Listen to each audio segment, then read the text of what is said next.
नमस्कार। भाग्योदय विचार प्रवाह श्रृंखला के 114वें चरण में आपका स्वागत।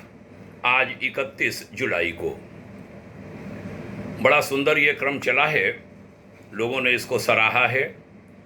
रविवासरीय ये श्रृंखला, कोई विषय सामयिक लेते हैं और उधर दैनिक श्रृंखला तो चल ही रही है, जो 450 की संख्या क्रॉस कर चुकी है, 600 पहुंचने वाली है। आपका अभिनंदन आज की रविवासरीय चर्चा में। आज का विषय कुछ यूं लिया है, अपने बेटे बहू और बेटी दामाद के सुखी दाम्पत्य जीवन और उनके उज्जवल भविष्य और उनके बाद की पीढ़ियों के उज्जवल भविष्य के लिए हाथ जोड़कर आपसे प्रार्थना, कृपया जो विवाह संस्कार का मुख्य सूत्रधार है आचार्य, उसकी उपेक्षा न करें। ये क्यों लिया? बहुत सारी चीज़ें हमने देखी एक लंबे अनुभव में। मैंने स्वयं बहुत सारे विवाह संस्कार कराए, अन्य संस्कार भी हमें कराना आते हैं। बहुत सारे अनुभव खट्टे और मीठे हुए। हम तो आचार्य के रूप में कोई धन लेना, ये हमें संस्कार में गुरु ने दिया नहीं। जो मिला वह समाज के काम में लग गया, संस्था के काम में लग गया। गुरुदेव ने आदत बना दी थी, सभी यही काम करते हैं। कहीं कोई अन्यथा सुनने को मिलता नहीं है, कहीं सुनने को मिले तो वो दुर्भाग्य होगा।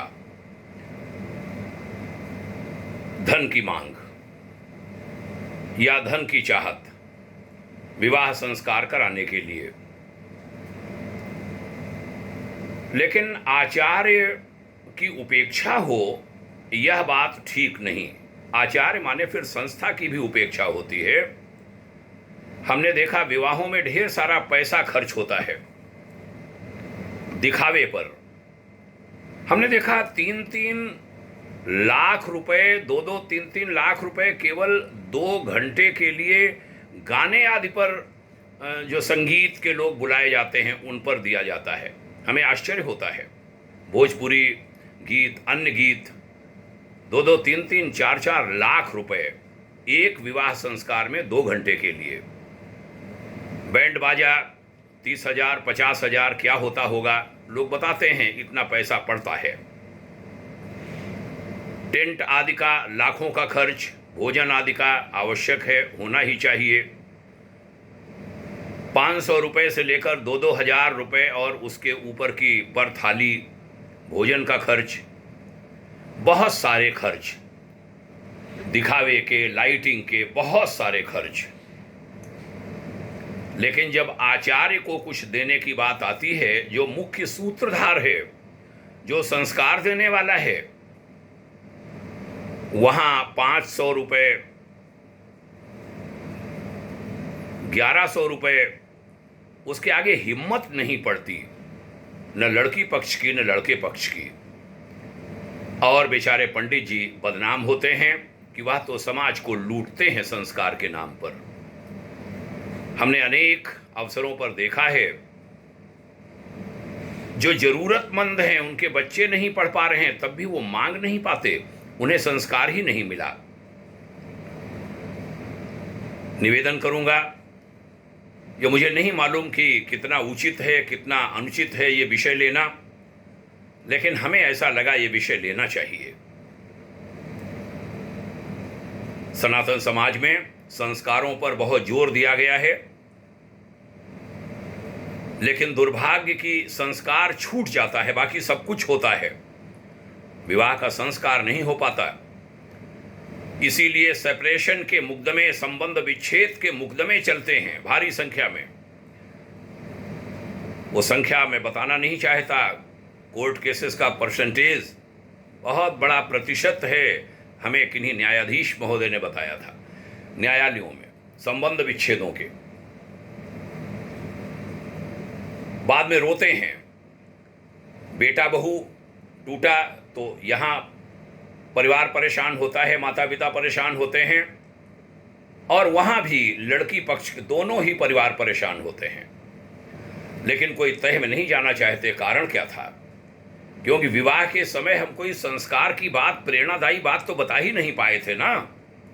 दिन का विवाह होना चाहिए जिसमें सूर्य भगवान की, भगवान भास्कर के प्रकाश में, उनकी रोशनी में लोग बैठें, नींद ना आ रही हो, वर वधू सुने, अन्य लोग सुने, उधर आचार्य भी योग्य हों, आचार्यों को योग्य होना होगा, वह भी अधिकांश बता नहीं पाते। केवल कर्मकांड होता है, बताना है हमें कि हम ये कर क्या रहे हैं। हर क्रिया का मतलब वर वधू को बताया जाए, लेकिन बताने वाले यदि लोग हों तो उनके लिए बताने का माहौल भी तो हो, कोई सुनने वाला भी तो हो। रात में 3-4 बजे, 2-3 बजे कौन सुने? उपेक्षित रहता है संस्कार, उपेक्षित रहता है संस्कार कराने वाला। इसे रोकना चाहिए। हमने, मुझे लगता है 200 से 250 विवाह संस्कार संपन्न कराए हैं अपने 35 वर्ष के जीवन में, कार्यकर्ता जीवन में। एक, मैं इस समय लखनऊ में हूँ, लखनऊ के अलीगंज की घटना याद आती है। लड़की हिंदू थी, लड़का ईसाई था। सनातनी ढंग से विवाह संस्कार संपन्न हो, लड़की पर कोई दबाव नहीं डाला जाएगा अपना सनातन छोड़ने का, यह सब उनमें तय हुआ होगा। हमें आचार्य के रूप में बुलाया गया। वहाँ लगभग 60 क्रिश्चियन फैमिलीज लोग थे, 60% थे, अच्छे पढ़े लिखे लोग थे, बड़ा बढ़िया परिवार था।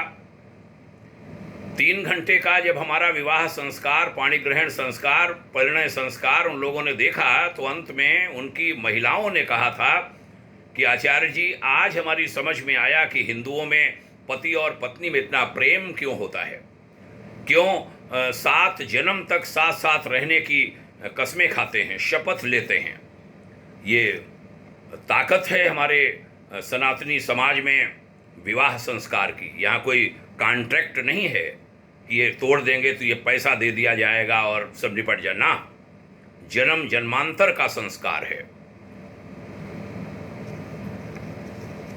हम एक उपहार भी विवाह का देते हैं हर वर वधू को। जो हमारे पास निमंत्रण आते हैं, कोई भी निमंत्रण, उसमें हम ये जरूर देते हैं। कहीं कोई धन लिफाफा अपने पास है भी नहीं और कहीं देना भी पड़े तो हम इसको डिस्करेज करते हैं, हतोत्साहित करते हैं कि विवाह संस्कार में गए हैं, कम से कम वहाँ उनका संस्कार ठीक हो पाया कि नहीं हो पाया।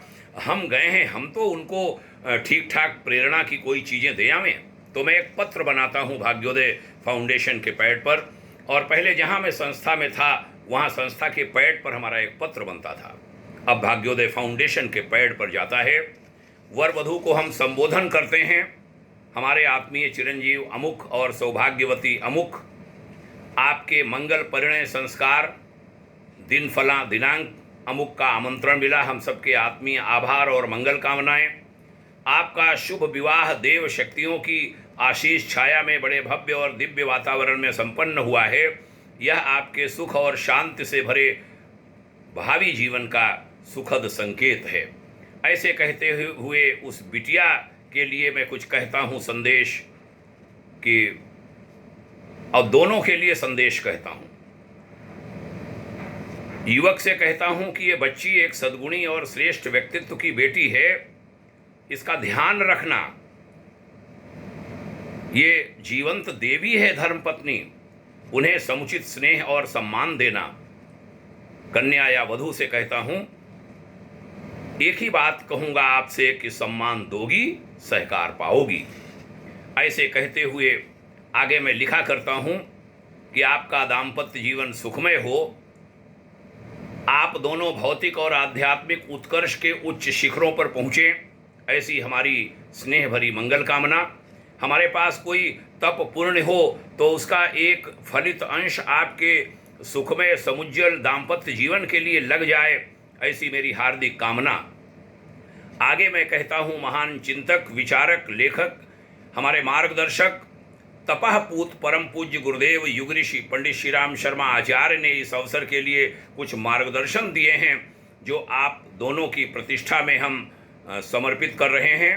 इन ऋषि निर्देशों को आप हृदयंगम और आचरित करेंगे तो निश्चित रूप से जहां आपको प्रचुर ईश कृपा मिलेगी, वहीं देवभूमि भारत भूमि पर आप एक देव परिवार का सर्जन कर सकेंगे, सर्जना कर सकेंगे।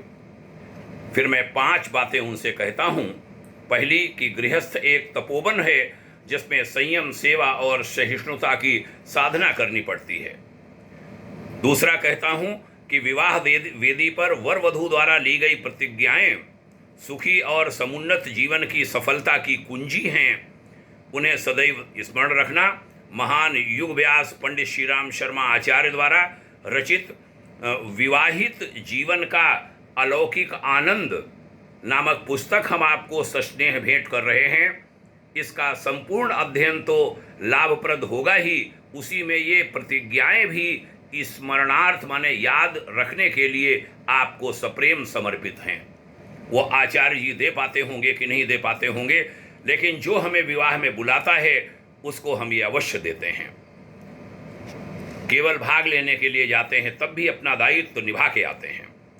तीसरा हम कहते हैं विवाह की वार्षिकी, यानी जो विवाह वार्षिकोत्सव है, दिवसोत्सव है, जिसको मैरिज एनिवर्सरी कहते हैं, आप प्रतिवर्ष जरूर मनाएं। उस दिन एक दूसरे को स्नेह भरे उपहार प्रदान करें, साधन को नहीं भावना को प्रधानता दें। चौथा मैं कहता हूं अपने सामने वाले अपने ही अर्धांग के लिए, उनके विकास के लिए आप उनकी क्या सेवा कर सकते हैं, उस दिवस अवश्य विचार करें। मैरिज एनिवर्सरी के दिन पहला, उनको कोई दुख न हो इसके लिए आप संयम बरत सकते हैं। दूसरा, उनकी भावनाओं को महत्व देते हुए उनसे हुई भूलों के प्रति किंचित सहिष्णुता बरत सकते हैं। दोनों सवाल करता हूं मैं, क्वेश्चन मार्क लगाते हुए। पांचवी और अंतिम बात कि लौकिक और आध्यात्मिक उत्कर्ष के लिए आप एक दूसरे के पूरक बने, सलाह लें, सम्मान दें। फिर मैं अपनी शुभकामना कहा करता हूं कि आप देव दंपत्ति बने, यही हमारी शुभकामना है। आप दोनों के उज्जवल भविष्य एवं निरोग दीर्घायुष्य के लिए हमारी और भाग्योदय परिवार की आत्मीय शुभकामनाएं, मंगल कामनाएं। ऐसे में कोई विवाह एनिवर्सरी पर बुलाता है तब भी मैं ऐसा कुछ बना के देता हूं, और विवाह में जब कोई बुलाता है उसको तो करता ही हूं। तो ये निवेदन आप सभी से, बात को समाप्त करने चल रहा हूं। मुख्य बिंदु क्या है? मुख्य बिंदु है कि हमारे आचार्य, संस्कार के आचार्य एक तो सुयोग्य बने, ट्रेनिंग लेने की जरूरत हो, प्रशिक्षण लें, अध्ययन करना है, पढ़ाई करें, स्वाध्याय करें, आवश्यक है। एक शिक्षक पढ़ाता है, वो पढ़ के जाता है। हम सबको पढ़ना चाहिए। संस्कार बड़ी महत्वपूर्ण चीज हमारे जीवन की। आइए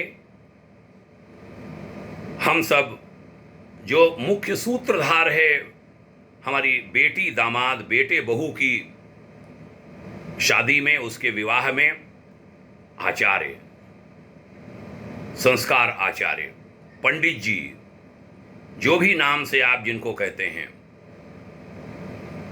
उनका सम्मान करें, उनको यथोचित सम्मान दें। आपके बच्चों का मंगल होगा, बच्चे सुखी रहेंगे। ढेरों समस्याएं जो आती हैं उससे बच्चों के जीवन में वो मुक्ति मिल सकेगी। उनको गिव एंड टेक, लेना और देना, इसका ध्यान रखा जाना चाहिए, क्योंकि वह पूरा समय देते हैं अपने बच्चों, परिवार को संकटों में डाल करके भी आपके बच्चों के उज्जवल भविष्य के लिए वह शुभकामना करते हैं, पूरा समय देते हैं। उनका आप भी ध्यान रखें। बहुत बहुत धन्यवाद समय देकर सुनने के लिए। आप सभी को पुनः प्रणाम। जय हिंद, शुभकामना। ओम शांति।